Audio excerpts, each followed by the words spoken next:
Hello, everyone. Welcome to the mRNA Technologies, Therapeutics, and Vaccine Digital Week, brought to you by the organizers of the TIDES Conference. My name is Mike Moriarty with Informa. I'll be your host for today's session titled Analytical Methods for a Well-Characterized mRNA Drug Substance. First, I'll cover some quick housekeeping items. If you experience difficulties with audio or advancing slides, refresh your screen with F5. If you're experiencing other issues, hit the question mark button to receive assistance.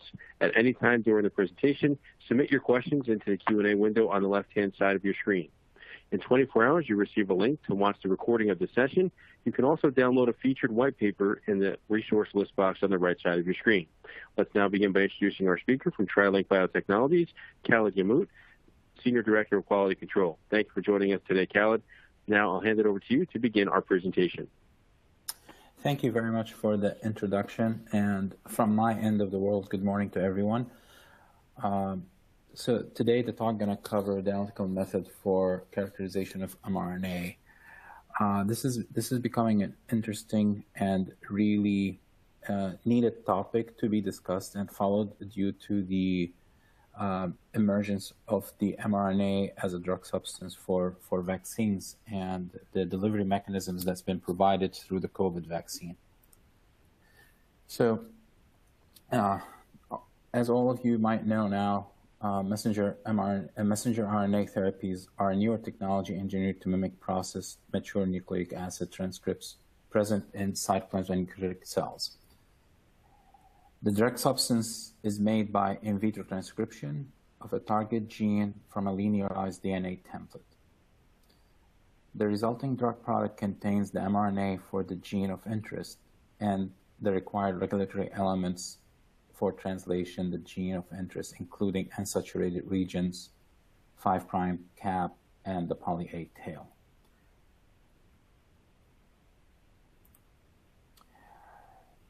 So as the COVID vaccine been introduced and fast-tracked, there's a lot of regulations, uncertainties, and what is it that's needed to push a vaccine through. So what do we know about the mRNA vaccine regulations right now? The vaccines are considered as biological products. And the regulations are codified in various national laws supplemented by national and international guidelines. And hence, the mRNA drug substance and the LNP mRNA as a drug product is considered as a vaccine. It naturally falls under biological products. In the United States, those requirements are very well published in the Public Health Service Act. It falls under Federal Code of Federal Regulations, Title 21, with the sections included here. In Europe, the EMA has produced similar guidelines for vaccine manufacturers intended to market in the EU. And recently, the USP published a draft guideline for analytical procedures for mRNA vaccine quality. And this is to give manufacturers or the study's guidelines of what kind of methods that you should target to characterize your mRNA drug substance and the vaccine as a drug product. What is it that we do not know? And this is where a lot of things that people worries about. There are really no harmonized international regulatory standard. And to no one's surprise, the rollout of the COVID vaccine was a patchwork of regulatory decisions based on regular meetings with the regulatory agencies to see how it could be fast-tracked. There is uncoordinated regulatory responses which create barriers to vaccine development. So as companies try to predict what is needed to satisfy the regulatory requirement for filing. And also the lack of harmonization also puts a lot of onus on companies trying to have their drug reach multiple countries and geographical region, especially if you are trying, if there's a pandemic like COVID, it's not only in the US or the EU, it's worldwide. And how do you navigate through the other geographical regions to introduce the vaccine and have it approved to reach out to the rest of the world? Now, with the last year or so, there has been a progress toward harmonization. So a few of those are to align expectation and decrease different requirements. The ICH and WHO, they released harmonization documents to help define those requirements. Now, since the vaccine is considered as a biological molecule, the ICH Quality Q series of guidelines does apply to that, particularly using recombinant DNA approaches to produce protein antigens. However, some of the newer platforms are not yet completely covered. Again, the vaccine goes into humans, so the current good manufacturing practices are needed, and those could serve as a guidelines of what needs to be done. And first implemented and required in the US and the EU are gradually being implemented for vaccine manufacturing. And also the WHO publishes its technical report series to provide overarching guidelines of vaccine manufacturers and more specific guidelines for vaccine products. So what are the challenges and the quality and regulatory challenges with the mRNA currently as it's seen? Originally, mRNA has been used as a diagnostic in IVD, and we are trying to transition the mRNA from that use to pharmaceuticals. So one of the biggest hurdle is, in general, before using mRNA in pharmaceuticals, the analytical methods for mRNA were mainly made for diagnostic and IVD and were mainly qualitative. Now you're moving it into a drug substance, and all these analytical methods need to be quantitative as required by the regulatory, and all of these methods have to be qualified and validated for release the product and for stability and all the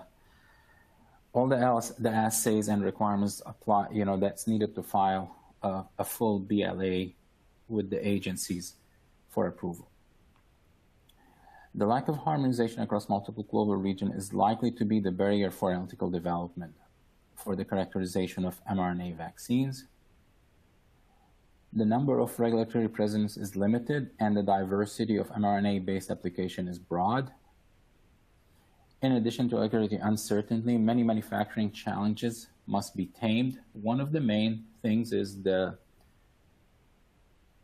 as an example, enzymatically synthesized mRNA tend to contain double-stranded RNA, and that's impurity right now is one of the flags by the agencies that need to be monitored and reduced. So as I move toward the, going through the analytical methods and how do we characterize it, I'd like to spend a little bit of time, discussing how is, the classification of mRNA as a biological molecule, and how does it compare to the process compared to current biological products. So there is a regulatory precedent for the quality requirement for biologic products. As an example, antibodies. Antibodies been there, we've had antibodies now for over 4 years. A vast array of products has been filed and approved following these requirements for the antibodies. There are multiple process and quality attribute similarities between current biological molecules such as antibodies and protein and mRNA as a drug substance. For a drug product, one can piggyback on the previously approved lipid nanoparticle products, and those they've been widely used. There's quite a few of them out there. Not necessarily the same delivery mechanism to the cell, but that they are used. As an example, there's a drug called bupivacaine. There's a drug that's a bupivacaine for painkiller, and that has been encapsulated in a lipid nanoparticle that is delivered after, let's say, a knee surgery. which applied locally with a 72-hour sustained release to help reduce the amount of opioids that people take for painkiller. So the understanding of how lipid nanoparticles work and what do you need to test is known, with the caveat that the delivery is local here and it is not to the cell, to the nucleus of the cell for the mRNA to produce the protein. So in terms of process similarities between biological molecules and mRNA, the first step is pretty much the same. I'm not going to say the same, it's parallel. You have a plasmid preparation, transformation, clone selection. You got to produce a master cell bank and a working cell bank. So based on that, you need all of this for antibodies, and now you need this for mRNA. So in terms of characterization of all of that, there is a vast history of how that was done for antibodies, and it could be applied for the mRNA to have a successful program. The next step, they're kind of similar, they're parallel, but not exactly the same. For antibodies, you have cell amplification and cell expression. For mRNA, you have pDNA cell amplification and then plasmid expression. So again, whatever was done through these steps to characterize the process, to look how, to whatever parameters you're monitoring, you can apply those for mRNA also. The downstream process is kind of have similarity, but again, there's slight variation. For antibodies, you have the isolation, you go through multiple purification, then a folding step, and you get your protein. For mRNA, you have a plasmid purification, lyrinized plasmid, IVT manufacturing purification, and you get your mRNA. So again, some of the parameters that you are monitoring during your downstream for the antibody manufacturing could easily apply and be used as a guidance to do the process characterization and the process monitoring for mRNA. So in summary, biological molecules and mRNA, the quality process controls requirements are expected to be similar for upstream and downstream. As I mentioned earlier, the cell banking characterization and stability, the control of raw material, clearance of processing agents, as an example, residual solvents if you're using any, such as ethanol in your process, residual DNA, residual NTPs, and residual proteins. The clearance of endotoxin and microorganisms by reverting, that is essential because that's actually the next step will be to go on the LNP as an injectable product. And all of this need to be under, in a clean room with environmental monitoring program of the manufacturing facility. So again, these parallels help us to move the mRNA into the next level as a drug substance, well-characterized drug substance to move into the clinic and hence commercial for use. So based on that, one can say that also the quality requirement similarities is pretty much the same. So for quality requirements for release testing for drug substance, for biological molecule is identity. You gotta have to do some identity, content, characterization, integrity, purity, functionality and potency, safety, and general methods that apply to help you, with formulation and the stability of the molecule based on your buffer and, the final storage solution. So in terms of the quality of the mRNA, this is, what I have here is a simple cartoon of description of the mRNA. So you have here I'm representing here a capping agent, which we usually, at the 5', you have your 5' unsaturated region, your initiation codon, your coding region, the 3' unsaturated region, and the poly A tail.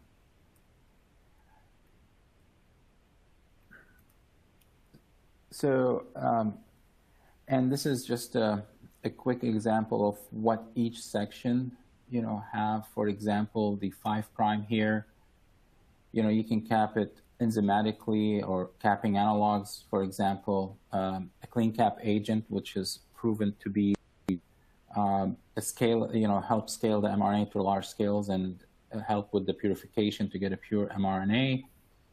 Your coding region will contain your NTPs, whether they're modified or unmodified NTPs. Also here, the sequence engineered mRNA to be able to get the protein that you're looking for.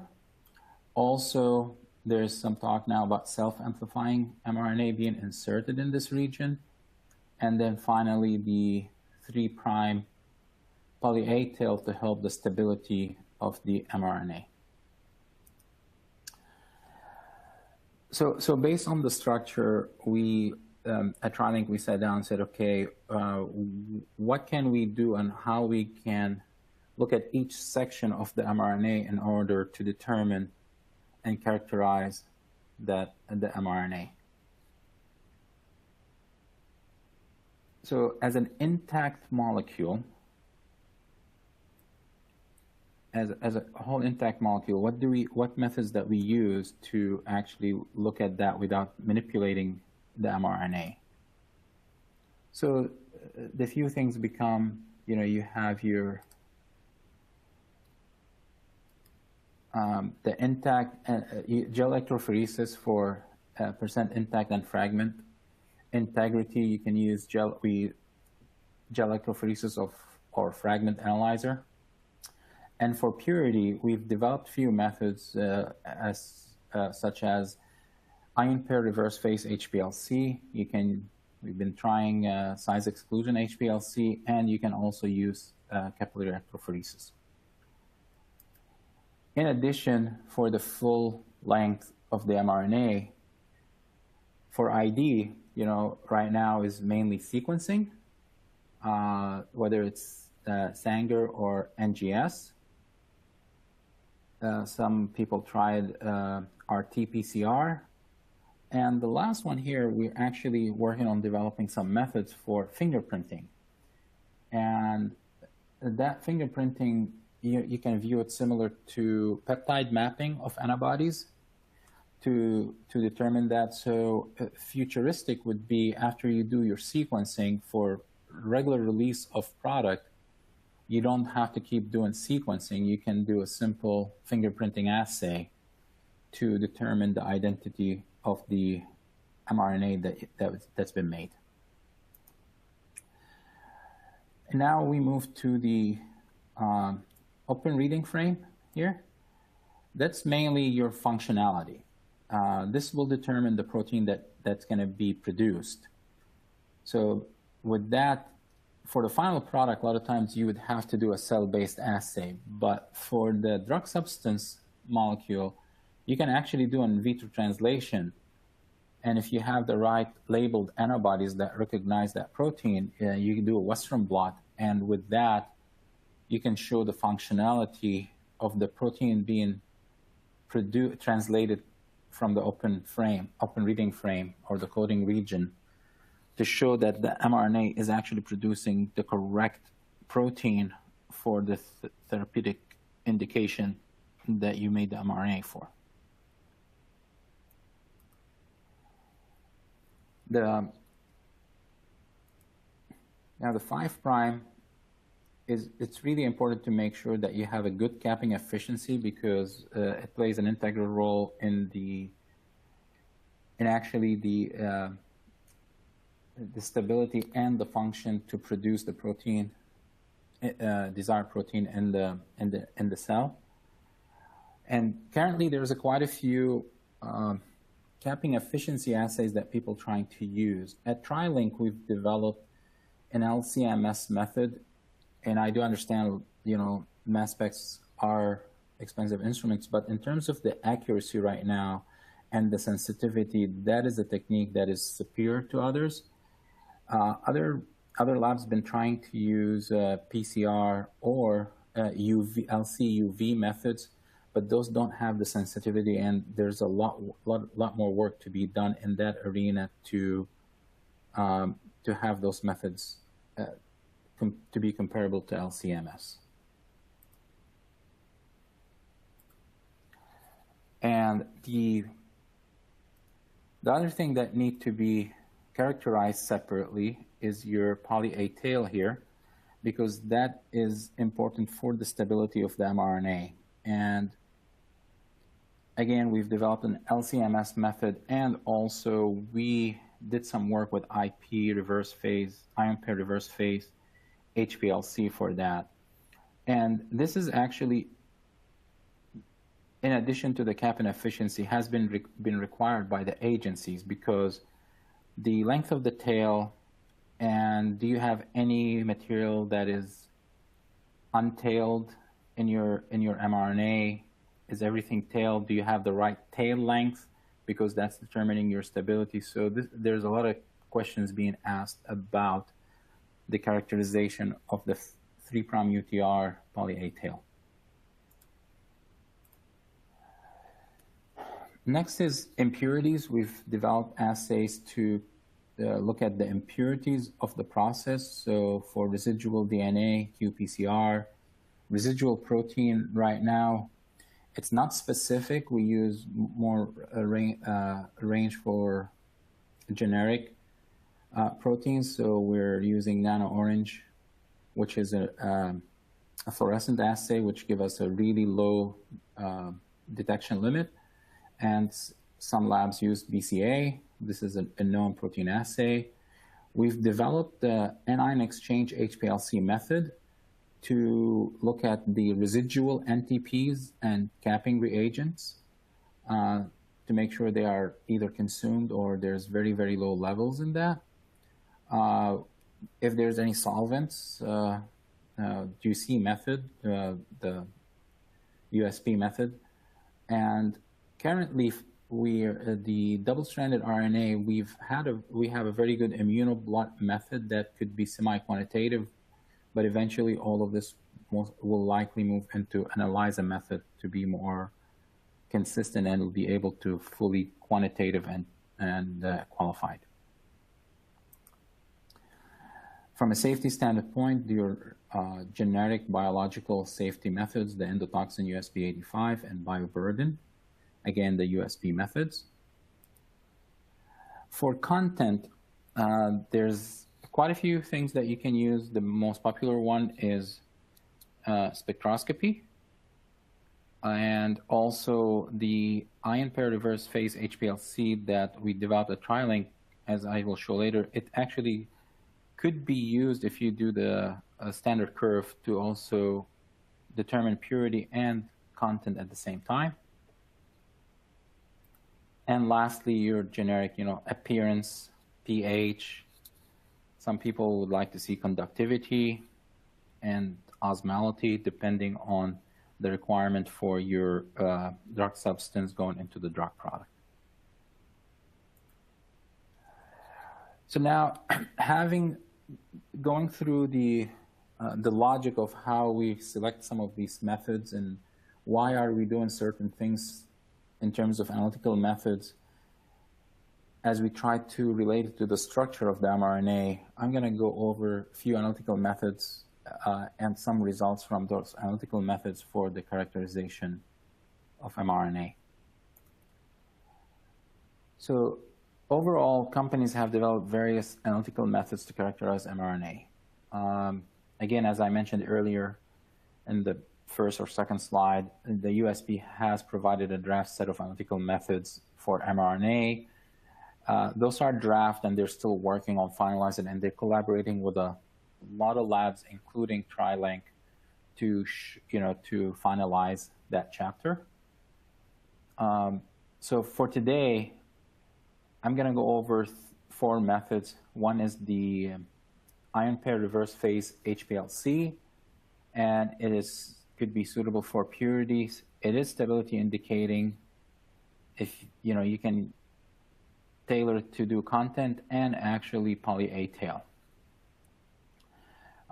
Capping efficiency for characterization integrity, poly A tail characterization integrity, both of the capping efficiency and the poly A tail will be LCMS, and residual NTPs for residual impurities. The IMPAIR reverse phase HPLC method, the method that was developed can be utilized to determine purity and concentration.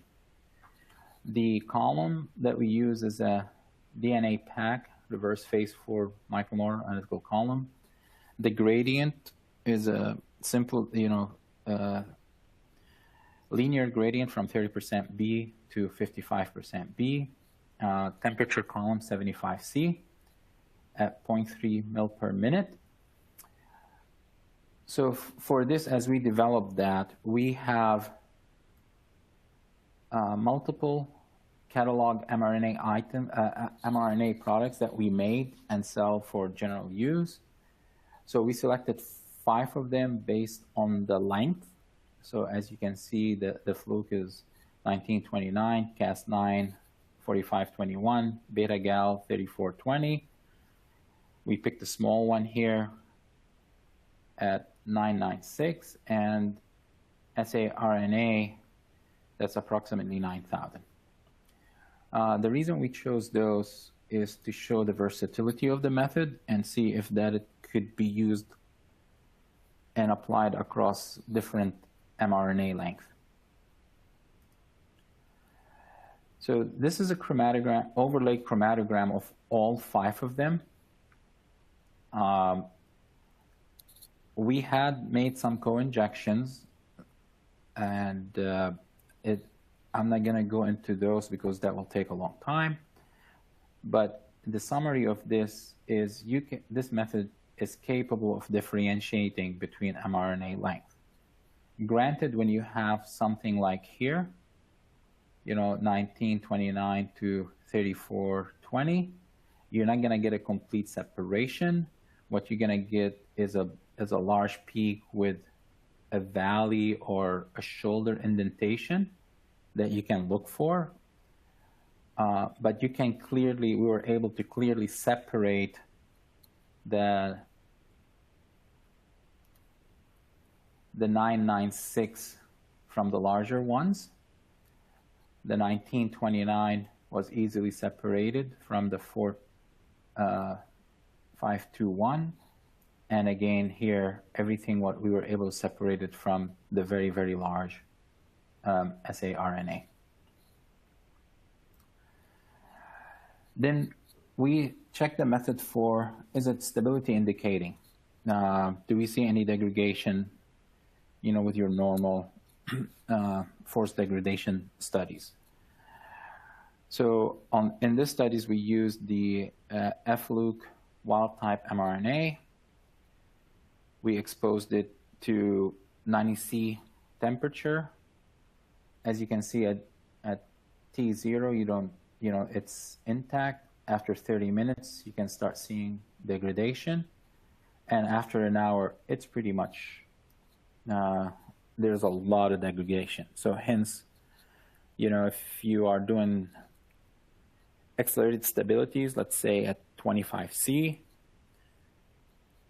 you can look after so many months, that if there's a degradation, you're going to see it because the method is capable of doing that.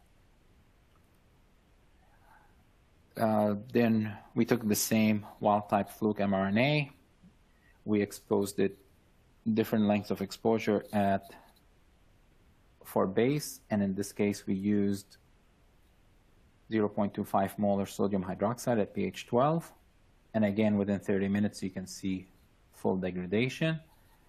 So now we know that if you have a high pH in your formulation for the mRNA that's needed, you can this is a method that you can monitor the stability for that. The interesting part is at 0 minute we saw some degradation, but very minor. Same thing with acid. we used the same mRNA, and we put it in, we spiked it with 0.025 molar HCl at pH 1. And again, within half an hour, we can see the degradation, which is telling us this method is really good. It is stability indicating method that could be used. Then we looked at, can we differentiate tailed and untailed mRNA by this method? So for this experiment, we used a fluke, just a regular fluke mRNA. We made the same mRNA from our own same sequence, same construct, tailed and untailed. So we made it both ways. We made it tailed, and we made a little bit of that as an untailed to do these studies.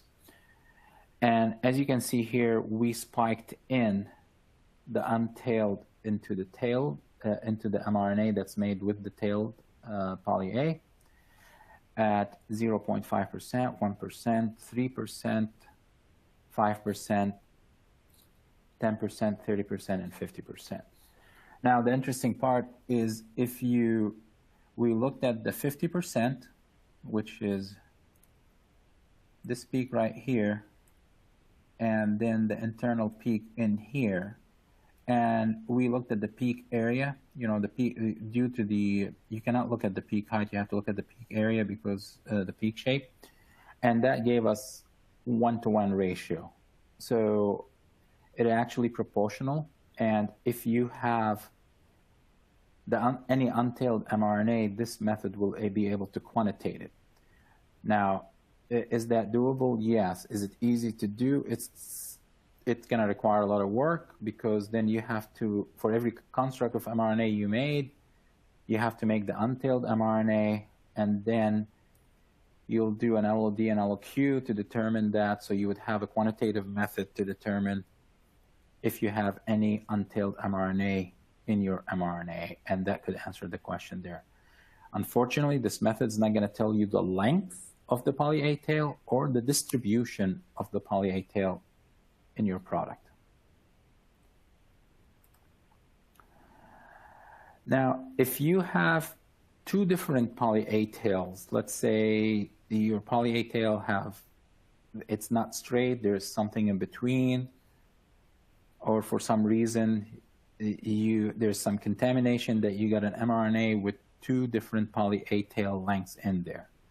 In this case, we took a Cas9 wild type mRNA, same sequence, but we've made it with one with 120 poly-A tail and one with 80 poly-A tail. And as you can see, we can separate that. So it's the same sequence, different poly-A tail length. This method is capable of differentiating between the two. Yes, this is an overlay. We did spike it together and put it together, and we don't get a complete separation, but it is distinct, and you can see the difference.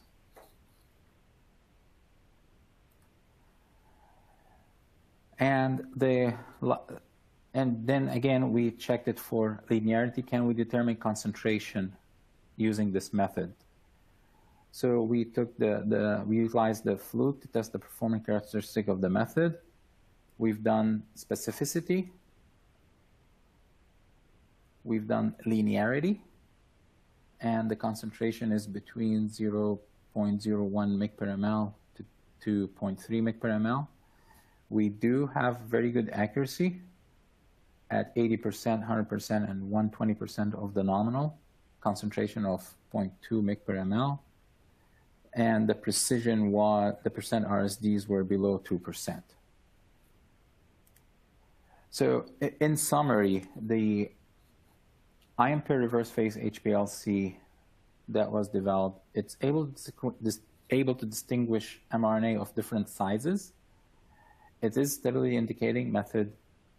It can distinguish between the same sequence with or without poly A tail. It can distinguish between the same sequence with different poly A tail length.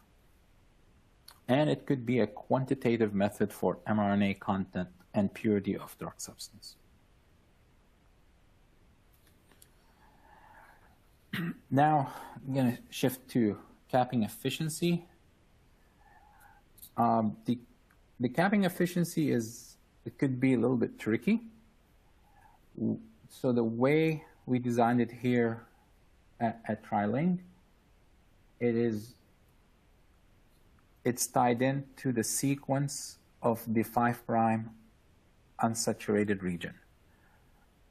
So we designed a design that can anneal at a certain portion with the 5' unsaturated region, and hence the design will cleave the capping agent from the rest of the mRNA molecule.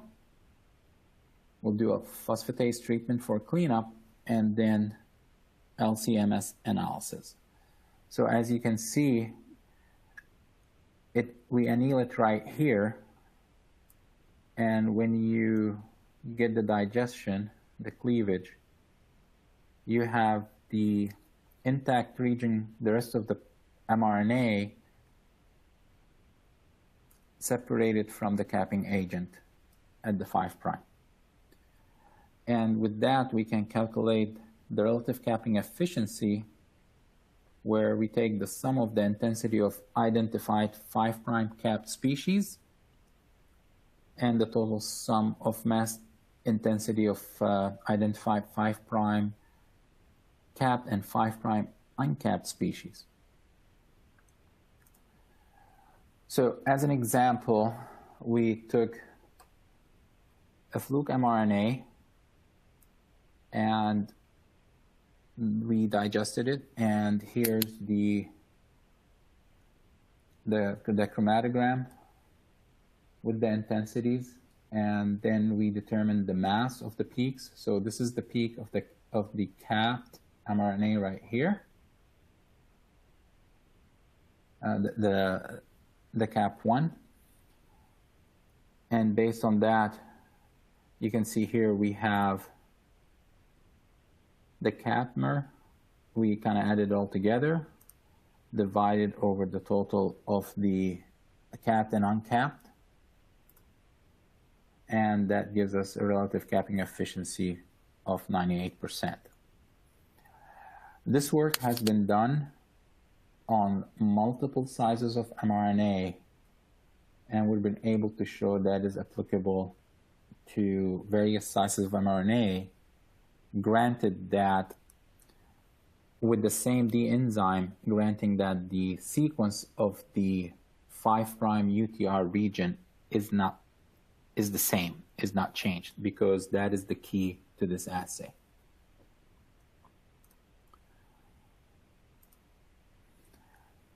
For the poly A tail characterization, we kind of use the same concept. We do an enzymatic digestion, and again, we anneal it to the 3' UTR.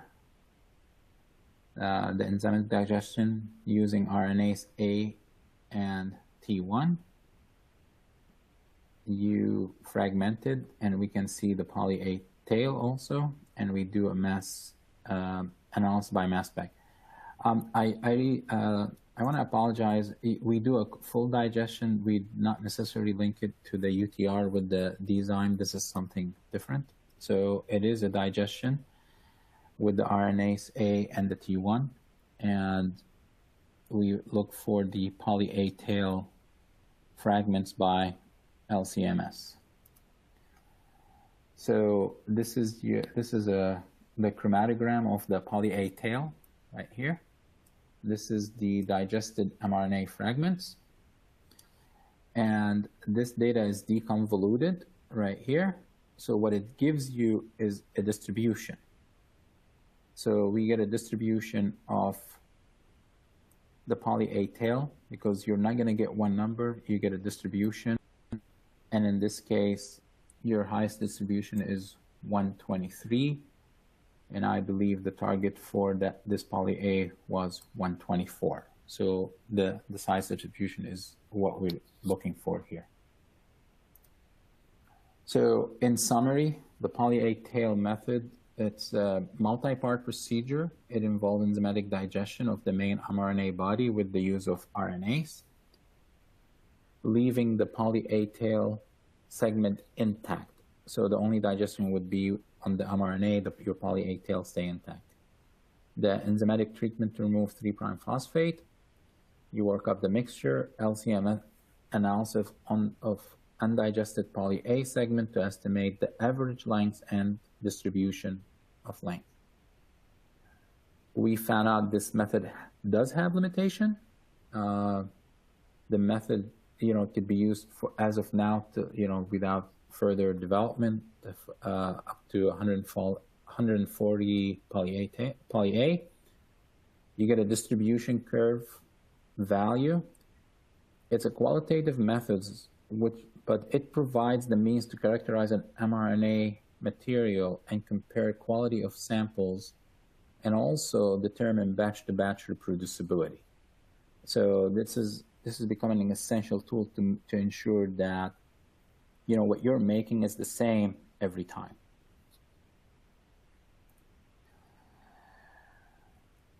The last method I'm going over is the residual NTPs. You need NTPs, whether they're modified or unmodified, to make your mRNA. In our case, we use capping agents instead of enzymes. So in addition to that, we looked at that as a residual. We covered under the residual NTPs. That way, you monitor, you cleared everything out, you purified everything out, and nothing goes into the drug substance that make it to the drug product and hence into the patient. For this method, it's we take the sample, we separate residual NTPs from mRNA via spin column. The supernatant is analyzed by anion exchange HPLC. There's no treatment. The column is a DNA pack 200, temperature 25 C, detection at 260 nanometer, and a gradient from 10% to 26% B over 8 minutes. Now, this is a representative chromatogram of the separation, and for organic chemists or biological chemists, I just want to make it clear, previous chromatograms, all the peaks are pretty broad due to the size of the mRNA, and that's antibodies usually do the same thing because of the large molecule. Here we're seeing a very beautiful, nice, sharp peaks. It's a small molecule. That's the beauty of running small molecules on HPLC. With that, you can see a clear separation of all of the unmodified UTPs and also from the clean cap agent, the AG. Here I have these as numbers. You're probably wondering why. This is our catalog number or designation for N-methyl-pseudo-U, and the N1093, this is our 5-methoxy NTP. So with that, you can see they're very well separated. Now for each one of them, we were able to do a standard curve and LOQ and LOD, for quantitation.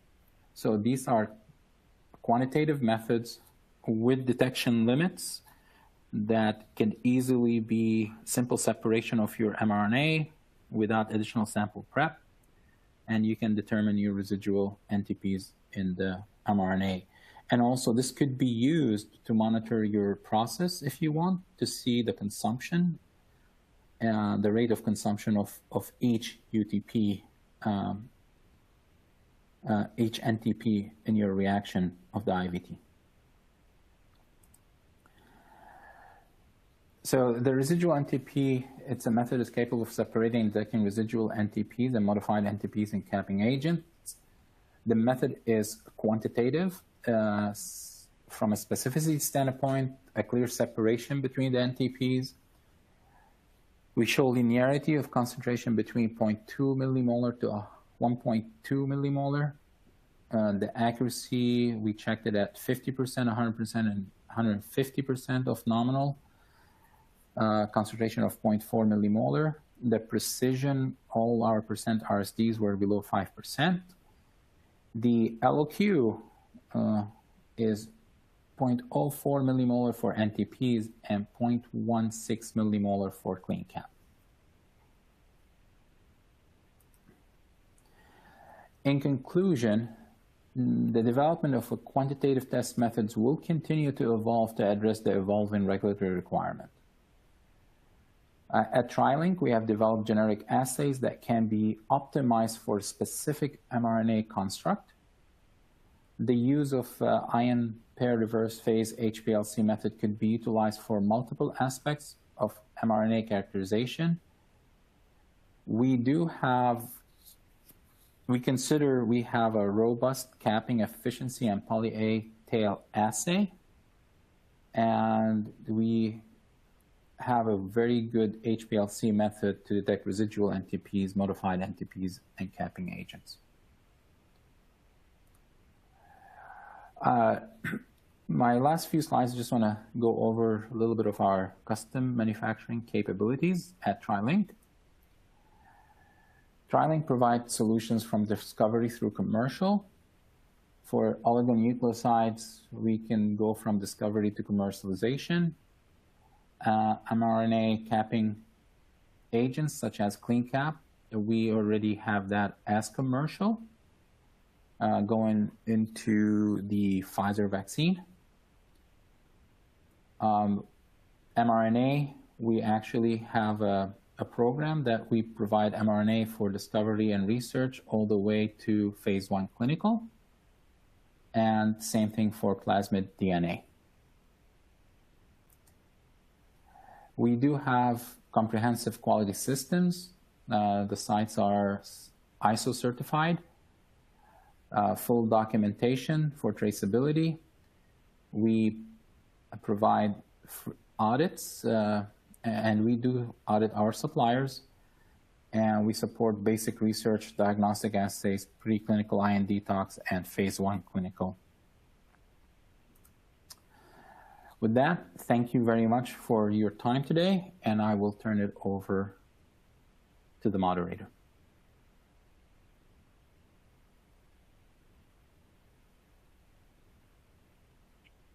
Thank you very much, Khaled, for an excellent presentation. We have received a few questions already, but we'll give the rest of you a moment to enter your questions in the Q&A box to the left of the slides.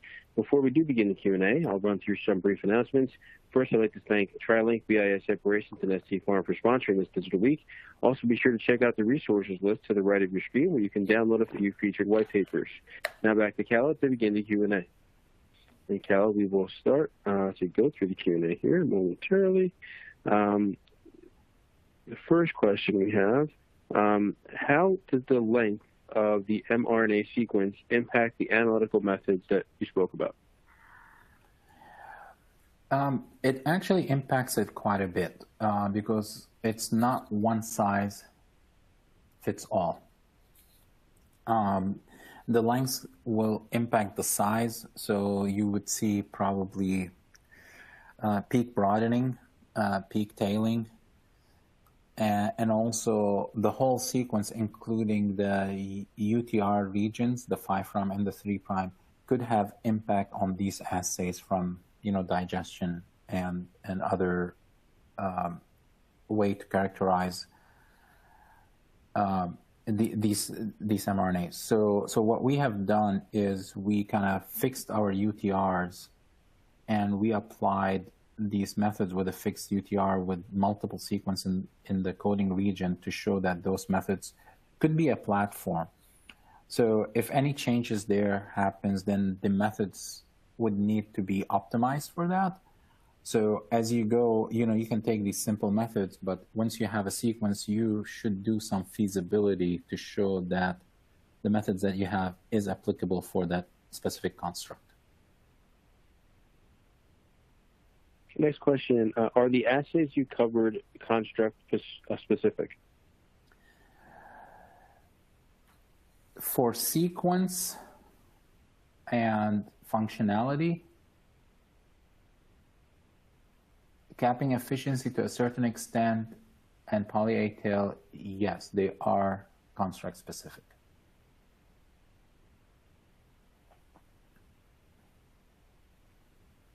Okay. Our next question is, why is it important to test for residual impurities? Actually, that is a really good question, because if you look at any BLA submission of an antibody drug substance, there's a lot of work done on clearance study. That means everything that you put in, you took it out, and you are not, it's not going into any humans. The same thing apply for mRNA. So it's really important that you do your process characterizations and clearing studies to ensure that anything that is not needed in your drug substance has been taken care of. Okay, next question. What are the main hurdles to analytical methods development and qualification? The main hurdle is the methods have not been robust in the past because it was mainly qualitative, and now we're trying to move them to quantitative. So it requires a lot of development, and also there's a lot of new techniques into the mRNA to understand the characterization. As an analogy, at the beginning of antibodies to go into therapeutics, the first 10 years were struggle with analytics till they developed some methods and techniques were developed for the characterization. And now it's becoming more of a robust. So I see the mRNA for the next 5 years going through that process to get there. Next question. First, indeed, thanks you for the presentation. Next question is, could you please give us more detail about your HPLC eluent phase A and phase B? For which method?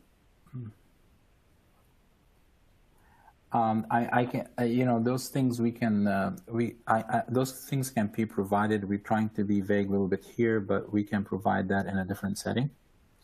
Okay.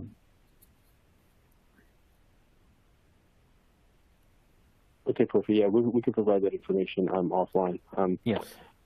Our next question, is there any effect of poly-A tail when we go for drug product development? What could be the optimum standard poly-A tail length? That is a very difficult question to answer because, it all depends on the length of the mRNA. And your poly-A tail determines the stability of the mRNA. So it all depends on the design of the construct, and you might have to do make a couple of mRNAs with different length poly-A tail to see how stable your mRNA is, and that's how the length is determined. But what we've seen is, if you're around 120. And some people use 110 or 100 or 80. Again, that's sequence dependent. They're getting, stable mRNAs. Our next one is dsRNA process or product related impurity? The dsRNA, sorry, could you repeat the question? Sure. Is dsRNA process or productive related impurities? Double-stranded RNA is a byproduct of the process. So hence it became an impurity in your product that you have to monitor. And the double-stranded RNA can be controlled by different factors in your IVT reaction to make the mRNA. Okay, next one. What is the difference between purity and fragmentation? So There's really the two have not there haven't been a concise agreement in the scientific community on these definitions. But the way I'm looking at it is a purity is how pure your product without any impurities. So, for example, you have a pure mRNA with minimum amount of double-stranded or any other segmented mRNA in there that you've made.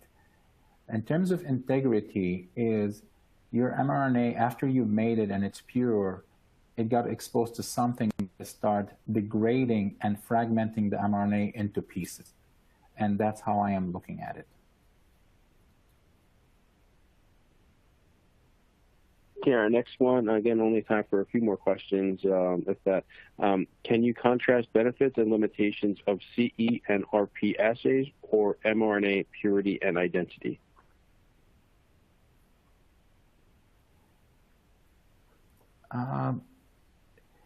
Again, I'm sorry to do this. Can you repeat the question? Sure.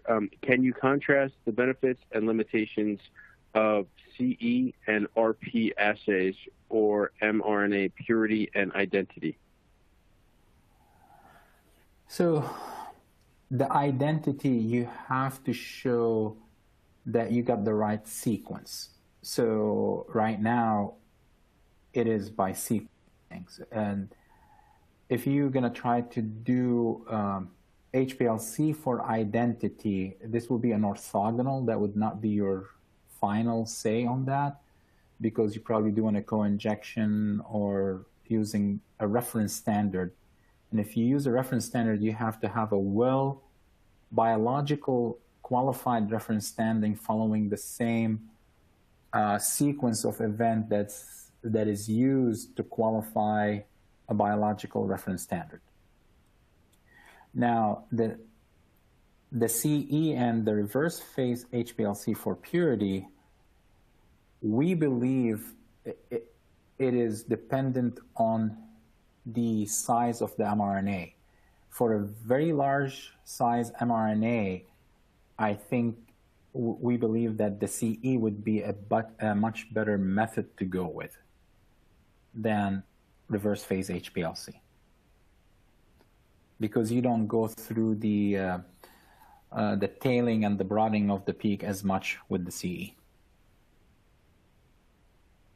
Okay, this will be our final question. I know we have a decent amount of questions here. We'll try to answer as many as we can offline, and certainly can get in contact with TriLink and Khaled offline as well. Final, did you use same IP-LCUV method for purity and the tailed and untailed mRNA? Yes, it is the same method that we applied it to all that without any modification. And that's our intent, to keep building on that method, because it's very versatile and it could be used for you can get a lot out of it for the characterization of the mRNA. Well, terrific. Well, thank you very much, Khaled, for an absolutely great session. That is indeed all the time we have for questions today. If anyone has submitted a question that wasn't addressed, do keep in mind that the speaker will reach out to you directly and the company will reach out to you directly. The session was recorded. You'll receive a notification in 24 hours when the on-demand session is available for viewing. Before you log off, please do take a moment to complete the feedback form so we can continue to improve your Digital Week experience. On behalf of Khaled and TriLink and Informa Connect Life Sciences, I'm Mike Moriarty, and have a great rest of your day.